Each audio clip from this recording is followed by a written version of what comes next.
ଦିନେ ମୁକେଶ ଅମ୍ବାନୀ ତାଙ୍କ ଗାଁର ଜଣେ ଚାଷୀଙ୍କ ଘରକୁ ଗଲେ। ଚାଷୀ ଜଣକ ଛେଳିର ଗୋରସରେ ତିଆରି ଚାହା ମୁକେଶ ଅମ୍ବାନୀଙ୍କୁ ପିଇବାକୁ ଦେଲେ।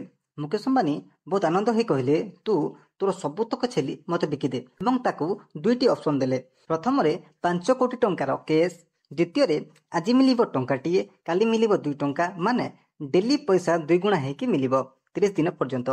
ଚାଷୀ ଜଣକ ଭାବିଲା କି 5 କୋଟି ଟଙ୍କାରେ ତ 8,333ଟି ରୁଷିଆନ୍ ଗାଲ ଆସିଯିବେ ଏବଂ ସେହି 5 କୋଟି ଟଙ୍କା ନେଇଗଲା। କିନ୍ତୁ ଯଦି ସେ ଦ୍ୱିତୀୟ ଅପସନ୍ଟି ବାଛିଥାନ୍ତା ତାହେଲେ କ'ଣ ହୋଇଥାନ୍ତା ଆସନ୍ତୁ ଜାଣିବା।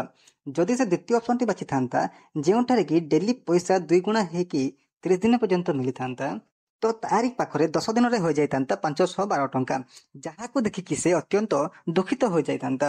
20 ଦିନରେ ତା ପାଖରେ ହୋଇଯାଇଥାନ୍ତା 5,24,000 ଟଙ୍କା ଆଉ 25 ଦିନରେ ହୋଇଯାଇଥାନ୍ତା 1,67,000 ଟଙ୍କା ଏବଂ 30 ଦିନରେ ସେ ପାଇଯାଇଥାନ୍ତା 53 କୋଟି ଟଙ୍କା।